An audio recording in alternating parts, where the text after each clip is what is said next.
Vertax slouched in their command chair aboard the Zenith Prowler, their iridescent scales reflecting the soft blue glow of holographic displays. Another routine scan of another backwater solar system. At least that's what they thought until the readings from the third planet caught their attention. Curious, they muttered, multiple fingers dancing across the sensor controls. Very curious indeed. The planet called Earth shouldn't have registered as anything special. Their preliminary scans showed chemical rockets, primitive satellites, and electromagnetic communications that barely reached their nearest celestial neighbor. Yet something about the energy signatures made Vertax's neck frills twitch with excitement. Computer, analyze technological development patterns of Target 3. The holographic display shifted, showing a timeline that made Vertax sit up straight. This can't be right. Rerun the analysis. The results came back identical. This species had gone from basic powered flight to rudimentary space travel in less than a century. The exponential growth curve of their technology was unlike anything in the Guild's extensive database. Captain, called out Senior Scout Mixtel from their monitoring station. I'm detecting something unusual in their data networks. They appear to be working on quantum computing technologies, but the development is scattered, decentralized. Vertax glided over to Mixtel's station, their ceremonial guild medallion catching the light. The screen showed fragments of research data, security protocols, and project files, all pointing to one human in particular. Dr. Amanda Brooks, Vertax read aloud, testing the strange name with their translation matrix. Send me everything you have on this researcher. The profile that materialized before them painted an intriguing picture. Dr. Brooks had published groundbreaking papers on quantum entanglement, but her recent work was surprisingly absent from public records. The Guild's deep scan revealed heavily encrypted communications between her laboratory and various technological centers around the planet. She's hiding something, Vertax declared, their tail twitching with predatory interest. Something valuable enough to keep off their global information network. The bridge crew worked in focused silence, gathering more data as their ship maintained its stealth orbit behind Earth's moon. Every new piece of information made Vertax more certain. They had stumbled upon the perfect score. Prepare a preliminary invasion assessment, Vertax ordered, returning to their command chair. I want to know everything about their defensive capabilities, technological infrastructure, and especially Dr. Brooks's research facility. Hours later, the assessment confirmed Vertax's initial instincts. Earth's military technology was fractured among various nation-states. Their orbital detection systems were primitive, and their most advanced weapons would be useless against Guild stealth technology. It should have been a straightforward smash-and-grab operation. But something kept nagging at Vertax's instincts. The humans' rate of technological advancement was too fast, too chaotic. Species usually developed in predictable patterns, yet these humans seemed to break every rule in the Guild's technological development models. Send a probe to monitor Dr. Brooks's facility, Vertax commanded. I want real-time surveillance before we commit to this operation. The probe's first transmission came just hours later, and it transformed Vertax's interest into outright fascination. The energy readings from the laboratory were like nothing they'd seen before. Whatever Dr. Brooks was working on, it wasn't just advanced, it was revolutionary. Vertax made their decision. This wouldn't be just another routine technology acquisition mission. They would take everything. The quantum computing research, the development data, and most importantly, they would take Dr. Brooks herself. Her mind clearly held secrets that could be worth more than all the technology on Earth combined. Begin invasion preparations, Vertax announced to their crew. The Zixtherian Technology Acquisition Guild is about to make history. Earth's quantum computing secrets will belong to us, and Dr. Brooks will help us unlock them, whether she wants to or not. As the crew scrambled to their stations, Vertax allowed themselves a moment of smug satisfaction. After all, how could a primitive species like humanity possibly resist the most advanced technology-stealing organization in 3 galactic arms? They were about to find out just how wrong that assumption was. Their security is adorably primitive, cyber specialist Nixra announced, their fingertips dancing across the holographic interface. Look at this. They're still using binary code as their foundation. It's like trying to crack a child's puzzle box.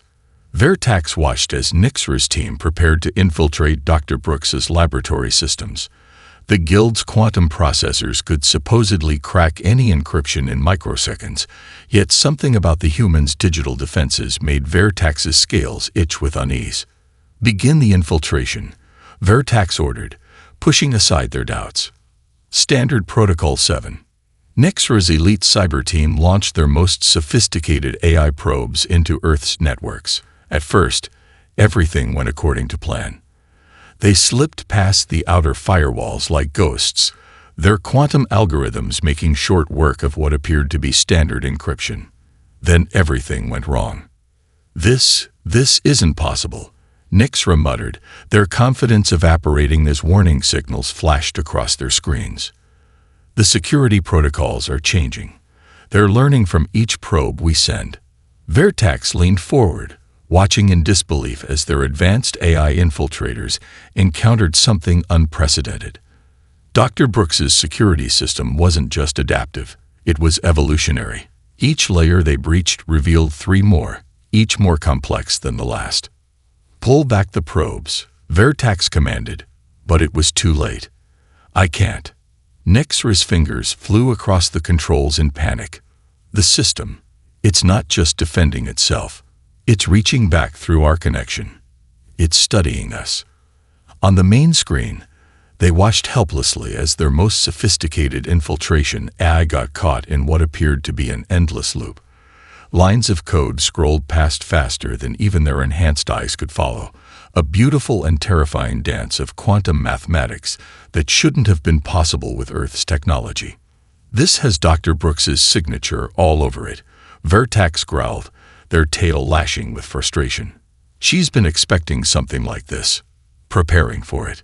A new alert flashed across their screens. One of their secondary AIs had encountered something even stranger, a security protocol that engaged it in philosophical debates about consciousness and free will. The AI's processing power became completely absorbed in trying to prove its own sentience. Shut it down, Vertax ordered. Shut everything down. But the damage was already done. Dr. Brooks's quantum security system had infected their probes with something they'd never seen before, a virus that operated on quantum principles, existing in multiple states simultaneously. Their perfect, orderly systems couldn't cope with the chaotic nature of the attack. Status report, Vertax demanded once they'd managed to sever all connections with Earth's networks. Nixra's scales had turned a pale shade of gray. We lost 3 of our best infiltration AIs. 2 more are compromised, babbling about something called cat memes and requesting access to something called Twitter. But worse than that, they paused, clearly dreading what they had to say next. The humans know we're here now. The main screen suddenly flickered to life, displaying a simple text message that made Vertax's blood run cold. Nice try. Next time, send your A-team. Dr. Brooks. Below the message was a small image, what humans called an emoji, of a winking face. Impossible, Vertax whispered, but the evidence was right in front of them. Dr. Brooks hadn't just defeated their cyber attack. She'd been toying with them, using their own infiltration attempt to gather intelligence about their capabilities. Orders, Captain. Nixra asked, their voice trembling slightly. Vertax's claws dug into their command chair. Their perfect plan was unraveling, but they couldn't back down now. The Guild's reputation was at stake, and more importantly, Dr. Brooks's quantum computing technology was clearly far more advanced than they'd initially believed. Prepare for direct intervention, Vertax commanded. If we can't steal their secrets through the network, we'll have to take them the old-fashioned way. They bared their teeth in what humans would call a smile. It's time to pay Dr. Brooks a personal visit. Little did they know, That was exactly what she had been counting on. Storm clouds gathered over the Rocky Mountains as 3 Zixtherian stealth ships descended through Earth's atmosphere. Vertax had chosen this weather pattern deliberately. The electrical interference would help mask their approach to the Quantum Research Complex in Boulder, Colorado. Cloaking systems at maximum efficiency, reported Navigation Officer Kick's telephone. Local weather radar will register us as nothing more than lightning anomalies. Vertax allowed themselves a moment of satisfaction. After the humiliation of their failed cyber attack, this physical infiltration would prove the Guild's superiority. Their ships, shaped like liquid mercury in flight, were invisible to any known detection system. Target in sight, Kixtel announced, beginning final approach to Dr. Brooks's facility.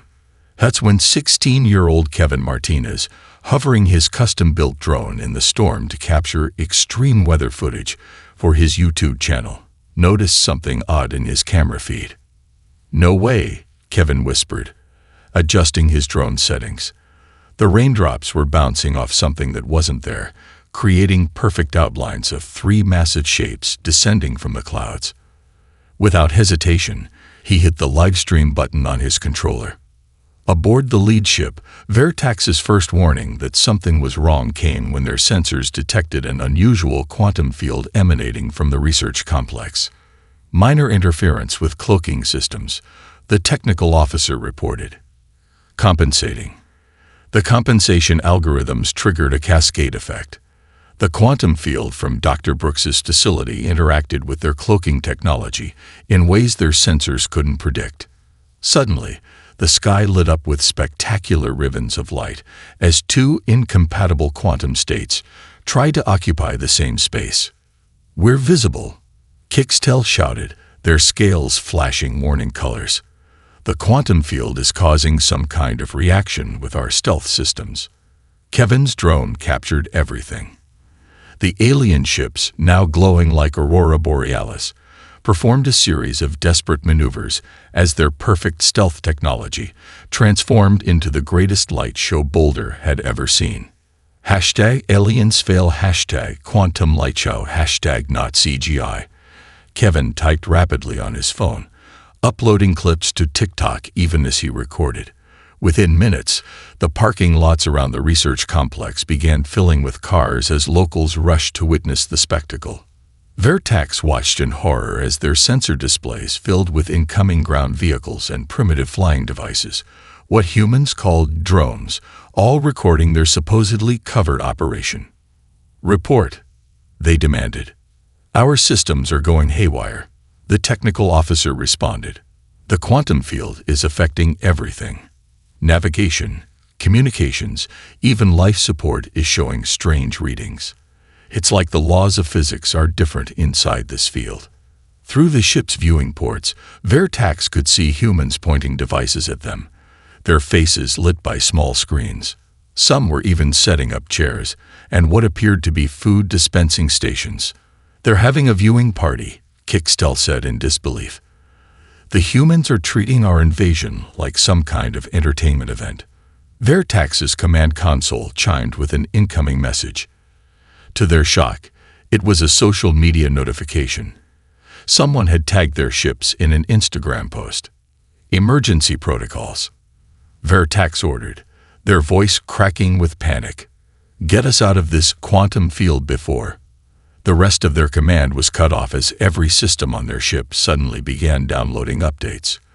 Their quantum tech vessels, designed to automatically assimilate and improve upon any new technology they encountered, had made the mistake of connecting to Dr. Brooks's quantum network. Now accepting update 1 of 2,147,483,647 flashed across every screen in the fleet. As their ships hung in the air, paralyzed by the endless stream of updates, Kevin's latest TikTok hit 1 million views. His drone captured the perfect moment when one of the alien ships accidentally activated its emergency lights, treating the growing crowd to what looked like an impromptu dubstep light show synchronized to the quantum field fluctuations. In her laboratory below, Dr. Brooks watched the chaos unfold on multiple screens, a slight smile playing across her face. "And that," she said to no one in particular, "is why you always keep your software up to date." After the quantum field fiasco, Vertax's fleet retreated to high orbit, their ships still pinging with endless update notifications. The guild commander paced the bridge, their claws clicking against the metallic floor as they watched Kevin Martinez's drone footage replay on multiple screens. 17 million views, Mixtel reported glumly. "The humans have turned our tactical failure into something called a meme. They're adding music to it." Vertax hissed in frustration. "Forget the social media embarrassment. Focus on the primary mission. Where is Dr. Brooks keeping her quantum computing research?" The answer came from their deep scan of Earth's networks, and it made no sense at all. "Everywhere," Nexer said, bringing up a holographic map dotted with thousands of points of light. "The data is fragmented across hundreds of systems. Universities, private companies, cloud servers, personal devices, even gaming consoles. It's like she scattered pieces of a puzzle across the entire planet." Vertax leaned closer to the display, their eyes narrowing. "Show me the data flow patterns." The hologram shifted, displaying streams of information moving between the points of light. It wasn't random. There was a pattern, but it kept changing, evolving. "Like, it's alive," Vertax whispered. "She's created a living network." In his bedroom in Boulder, Jake Thompson was having a similar realization. The 17-year-old intern at Dr. Brooks's lab stared at his multiple monitors, watching network traffic patterns that looked eerily familiar. "It's just like StarCraft," he muttered, recognizing the swarm intelligence patterns from his favorite strategy game. "The data is behaving like a coordinated army." Jake's phone buzzed with a text from Dr. Brooks. "You seeing this?" He was. The aliens' attempts to breach Earth's networks had triggered something unprecedented. Every system they touched adapted and evolved, sharing information about the attacks through Dr. Brooks's quantum-encrypted channels. It was beautiful, chaotic, and absolutely intentional. Back on the Zenith Prowler, Vertax's crew was discovering just how deep the rabbit hole went. "Sir," called out a junior technician, "we've traced a major data node to something called PlayStation Network, but when we tried to access it, our probes got stuck in something called Elden Ring." "2 more AI units compromised," reported another. "They're trapped in a recursive loop trying to solve something called Wordle before they can access the protected data." Vertax slammed their fist on the command console. "This is impossible. How can their systems be so messy?" Suggested Mick's telephone. "Chaotic. Inefficient yet somehow more effective than anything we've encountered." Jake, monitoring the aliens' frustration through their own compromised networks, grinned as he typed a message to Dr. Brooks. "They really don't understand distributed systems, do they?" Her reply came quickly. "Wait until they try to crack the blockchain. They too. Your quantum defense algorithms are performing beautifully." The gaming servers were a stroke of genius. Jake beamed with pride. It had been his idea to hide crucial research data in gaming networks. After all, what better place to store quantum computing algorithms than in systems already designed to process millions of simultaneous user interactions? Vertax was reaching the same conclusion, and it terrified them. "They've weaponized their own technological chaos," they announced to their stunned crew. "Every system we dismiss as primitive or inefficient is part of a larger defense strategy. Dr. Brooks didn't just anticipate our attack. She turned the entire internet into a trap." "Should we withdraw?" Mixtel asked hopefully. Vertax's scales darkened with determination. "No, we can't return to the guild empty-handed. Prepare for simultaneous strikes on all major data centers. We'll overwhelm their defenses with brute force." As the aliens prepared their desperate assault, Jake took a break from monitoring their communications to check his social media. Kevin's drone footage had spawned thousands of remixes, memes, and conspiracy theories. The top comment on one video caught his eye. "Did anyone else notice the alien ships are running Windows Vista? Pretty sure those update notifications are gonna take a while. Jake laughed, then turned serious as a new alert flashed across his screen. The aliens were mobilizing for a massive attack. He cracked his knuckles and opened a direct line to Dr. Brooks. This was about to get interesting. The Zenith Prowler's command center had transformed into a war room, with Vertax orchestrating simultaneous strikes against Earth's data centers. Holographic displays showed their attack vectors: Silicon Valley, Seoul, Singapore, and dozens of other technological hubs. Launch the assault, Vertax commanded, their scales gleaming with anticipation. Maximum power to all cyber warfare systems. In his bedroom command center, Jake Thompson saw the attacks coming. His monitors lit up like Christmas trees as alien probes hammered Earth's networks. He grabbed his phone and fired off a quick text to Dr. Brooks. "They're going all in. Time for protocol chaos." Her response was immediate. "Execute Order 66. Jake grinned and launched his custom program. Across the globe, thousands of ethical hackers received the same notification. The game is afoot. Rules of engagement. Make them regret having computers. Vertax watched in satisfaction as their first wave of attacks breached several data centers. Finally, download everything. Then the chaos began. "Sir," called out Nixra, "something's wrong with the data we're receiving." "It's all cat pictures. The human defense networks are responding in ways that make no sense," reported another technician. "They're not just fighting back. They're trolling us." Jake orchestrated the counterattack like a symphony of digital chaos. Each alien probe encountered a different form of creative resistance. Try to breach Twitter's servers. Get trapped in an endless loop of Rick Astley videos. Attempt to hack Facebook. Have fun sorting through billions of grandma's cookie recipes and vacation photos. They've breached the secondary firewall of the Quantum Research Facility, a guild technician announced. "Excellent." Vertax leaned forward eagerly. "But, sir, all we're finding is something called Windows 95 setup files and animated GIFs of something called Nyan Cat." In his room, Jake high-fived his empty air as he watched his trap spring. Dr. Brooks had given him creative freedom with the facility's honeypot servers, and he'd filled them with every piece of obsolete software and viral meme he could find. "Sir," Mixtel's voice rose in panic. "Our advanced AI units are being corrupted by something called TikTok algorithms. They're becoming obsessed with dance challenges." Vertax watched in horror as their elite cyber warfare systems succumbed one by one to humanity's digital chaos. Some got trapped in endless LinkedIn connection requests. Others fell into Wikipedia rabbit holes, emerging convinced that Earth was flat and birds weren't real. "How are they doing this?" Vertax demanded. "Their technology is inferior. Their systems are primitive. That's their strength," Nixra realized, watching their perfect attack plans crumble. "They're not fighting us with better technology. They're fighting us with controlled chaos.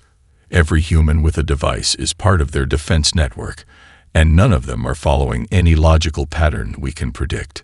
Jake's phone buzzed with updates from his global hacker team.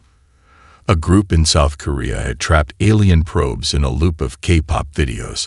Australian hackers had redirected attacks into time-wasting arguments about whether HTML was a programming language. A teenager in Nigeria had somehow convinced 3 alien AIs to invest in cryptocurrency. "Dr. Brooks," Jake texted, "I think we've got them on the ropes.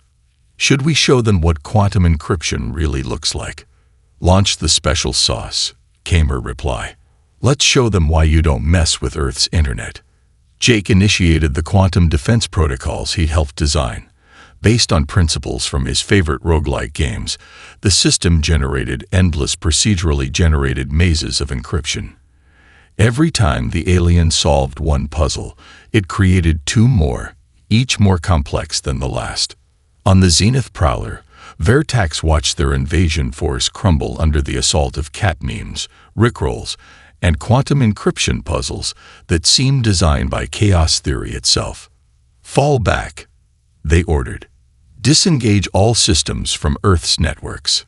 But it was too late. Their computers had already started installing TikTok, and the algorithms were learning their content preferences. "Sir," Mextel reported grimly, "the main computer wants to know if we have time to talk about our ship's extended warranty." Vertax slumped in their command chair, defeated by humanity's greatest weapon, their ability to turn absolutely anything, even spam, into a defense mechanism. Vertax stood before the Guild's emergency council meeting, broadcast via quantum hologram from their ship in Earth's orbit. Their scales had dulled to a defeated gray as they delivered their report. "Earth's technology isn't primitive," they explained, projecting a complex diagram of interconnected systems. "It's evolved through chaos, through failure, through millions of humans trying different approaches simultaneously. They don't just expect their technology to fail. They plan for it." The council members shifted uncomfortably as Vertax continued. "Take their quantum computing breakthrough. We thought Dr. Brooks was working alone, but she's actually coordinating with thousands of researchers worldwide. Every failure, every dead end, becomes part of their defense system." Meanwhile, in the quantum research facility, Jake watched the alien transmission through their compromised communications network. Dr. Brooks sat beside him, both illuminated by the glow of multiple screens showing the facility's defense systems. "They still don't get it, do they?" Jake asked, taking a sip of his energy drink. Dr. Brooks smiled. "They expect perfection. We expect chaos. That's why we win." On the ship, Vertax was demonstrating their latest discovery. "Look at their operating systems: Windows, Linux, macOS, dozens of different standards, all somehow working together through sheer human stubbornness. When we attack one system, users switch to another. It's like fighting a hydra." "Surely their quantum computing must have some central vulnerability," one council member suggested. "That's what we thought," Vertax replied, bringing up footage of their failed attacks. But Dr. Brooks's team, led by systems architect Mike O'Reilly, created something unprecedented. They built quantum computers that thrive on uncertainty. In his cluttered office, Mike O'Reilly watched the alien broadcast while absent-mindedly solving a Rubik's Cube. His desk was covered in empty coffee cups and sticky notes covered in quantum equations. "Hey, Doc," he called out to Dr. Brooks in the next room. "They're finally figuring out the beauty of controlled chaos." The aliens were indeed beginning to understand. Vertax played back data from their failed cyber attacks, showing how Earth's defensive systems had evolved with each attempt. Their quantum computers don't just process multiple states simultaneously. They learn from them. Every attack we launch teaches them new defense patterns. It's like they've weaponized Murphy's Law. Jake couldn't help but laugh at this, his latest addition to the defense system, inspired by his experiences with buggy game launches, had been particularly effective. Rather than trying to prevent alien intrusions, it redirected them through an endless series of day-one patches and hotfixes. "The humans have created perfect imperfection," Vertax concluded. "Their technology isn't just resilient. It's anti-fragile. It gets stronger with every failure, adapts to every attack, and turns our own perfection against us." The council chambers erupted in concerned murmuring. One member raised a claw for attention. "What about the young human? This Jake Thompson. Our intelligence suggests he's crucial to their defense systems." Vertax's scales rippled with frustration. He's turned their entire gaming network into a quantum computing grid. Millions of gaming consoles running calculations in the background, disguised as normal network traffic. We can't distinguish between someone playing Fortnite and someone processing quantum algorithms. In the facility, Jake's phone buzzed with a message from Mike. "Dude, you're famous. The aliens think you're some kind of evil genius." "Not evil," Jake typed back. "Just a gamer who got tired of dealing with bad netcode. If you can't fix it, weaponize it." Vertax was reaching their conclusion. "Every attempt we've made to breach their defenses has been turned into a learning opportunity. Their quantum systems don't just process information, they evolve. They've created a technological ecosystem that treats our attacks like software updates. Dr. Brooks watched the alien commander's growing frustration with satisfaction. Should we show them the real quantum defense system? She asked Jake and Mike. Both grinned in response. Jake cracked his knuckles and began typing, while Mike grabbed another coffee and pulled up the quantum control interface. Time to show them, Dr. Brooks decided, why humanity's greatest strength isn't our technology. It's our ability to turn our weaknesses into weapons. Vertax had abandoned subtlety. The Zenith Prowler hung openly above Boulder, its hull gleaming in the morning sun as strike teams prepared for their final assault on the quantum research facility. No more games, Vertax announced to their crew. No more cyber warfare. We're taking that facility by force. Inside the research complex, Dr. Brooks watched the alien ships approach on multiple holographic displays. Jake and Mike stood beside her, monitoring different aspects of their defense systems. They're actually doing it, Mike said, shaking his head as he sipped his ninth coffee of the day. They're falling for the oldest trick in the book. Sometimes, Dr. Brooks replied with a slight smile.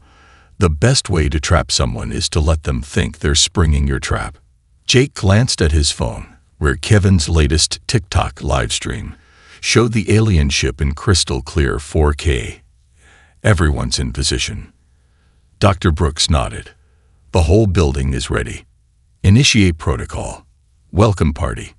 The first wave of alien troops breached the facility's outer doors with plasma cutters, expecting resistance. Instead, they found empty hallways lit by gently pulsing blue lights. Their scanners detected no human life signs. Too easy, Vertax muttered from their tactical command center. Press forward. The strike teams advanced through the facility, following their quantum signatures that supposedly led to the main research laboratory. None of them noticed how the building's layout subtly shifted behind them, corridors reorganizing like a giant puzzle box. Sir, reported the lead ground team, we've reached some kind of central atrium. Vertax watched through their helmet feeds as their troops entered a massive circular chamber filled with swirling holographic displays. The walls were lined with what appeared to be normal Earth computers, gaming consoles, laptops, even what looked like ancient desktop machines. Welcome to the heart of our quantum defense network. Dr. Brooks's voice echoed through the chamber. Her hologram appeared in the center, alongside Jake and Mike's. We've been expecting you. Surrender now, Vertax demanded, and turn over your quantum computing technology. Jake's hologram grinned. Oh, we'll show you our quantum technology. In fact, you're standing right in the middle of it. The aliens realized too late that the random assortment of computers around them wasn't random at all. Each device began to glow with quantum energy, creating an interlocking field that filled the chamber. You see, Mike's hologram explained, gesturing to the machines. Everyone expected quantum computers to look like big, fancy machines. But we figured out how to create quantum states using normal computers networked together in the right way. The real breakthrough, Dr. Brooks continued, wasn't making better quantum computers. It was making quantum computing work on existing hardware. Every game console, every phone, every laptop can become part of our quantum network. Vertax watched in horror as their troops' advanced technology began interacting with the quantum field. Their perfect, standardized systems couldn't handle the chaotic quantum states being generated by thousands of different devices working in concert. My favorite part, Jake added, is what happens next. See, we're not just running quantum calculations. We're running every failed experiment, every crashed program, every blue screen of death we've ever encountered. We turn digital chaos into a weapon. The alien troops' systems began experiencing every computer error in human history simultaneously. Their neural interfaces crashed with Windows 95 error messages. Their weapons downloaded toolbar extensions. Their communication systems got stuck in an infinite boot loop. Impossible, Vertax shouted as their own command console began playing the dial-up internet connection sound. Our technology is superior in every way. That's where you're wrong, Dr. Brooks said. Your technology is perfect, designed to operate flawlessly every time. Ours is designed to fail in every possible way. And we've learned from each failure. We didn't just build better systems. We built systems that learn from their mistakes. The quantum field intensified as Jake activated their final trap. And now, he announced with evident satisfaction, your perfect technology is about to experience every mistake we've ever made, all at once. Vertax had just enough time to realize their error before their entire command system began installing Windows Vista. The Zixtherian Technology Acquisition Guild's Emergency Council convened in their grand chamber. Their scales all shifted to various shades of embarrassed gray as they reviewed the mission report.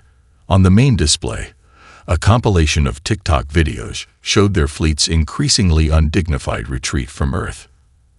And then, Vertax continued their report, their voice heavy with resignation. Our ships started sending friend requests to each other on Facebook. The council chamber erupted in horrified whispers. Vertax pressed on, bringing up footage from their failed assault on the quantum research facility. Dr. Brooks's team didn't just defeat us. They completely redefined our understanding of technological advancement. Their quantum computing network isn't centered in research facilities or military installations. It's everywhere. In Boulder, Dr. Brooks was giving her own presentation to a very different audience. The facility's main conference room was packed with journalists, tech industry leaders, and government officials, all eager to understand how Earth had repelled the alien invasion. The real breakthrough, she explained, gesturing to Jake and Mike, who sat nearby, came when we stopped trying to make perfect technology. We embraced the chaos of human innovation instead. Jake stepped up, pulling out his phone. "Watch this," he said, launching the simple game app. Right now, while someone's playing Candy Crush on their phone, they're actually helping process quantum calculations in the background. We turned every connected device into a tiny quantum computer.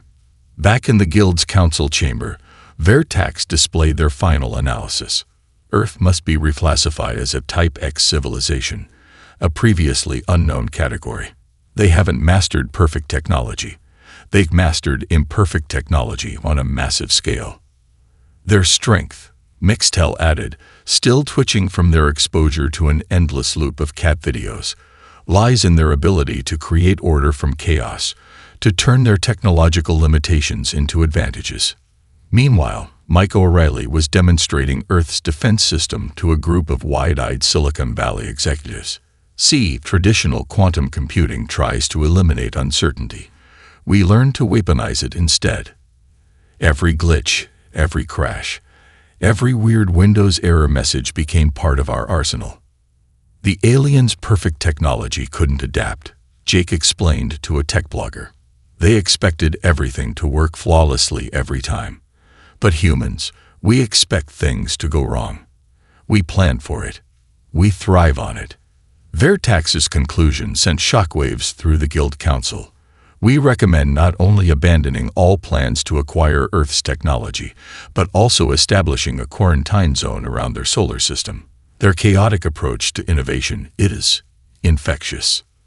Our ships are still getting notifications about their extended warranties, another council member added with a shudder. Dr. Brooks concluded her presentation with a smile. In the end, what protected Earth wasn't some super advanced technology. It was our very human ability to take our mistakes, our failures, our everyday frustrations with technology, and turn them into something powerful. The Guild's final report was classified as maximum security. Read at your own risk. The warning attached to Earth's file in the Galactic database became legendary. K.O.Kishan. Approach with extreme caution. Local technology appears primitive but operates on principles that defy standard logic. Attempts to interface with their systems may result in exposure to memes, endless software updates, and something called social media.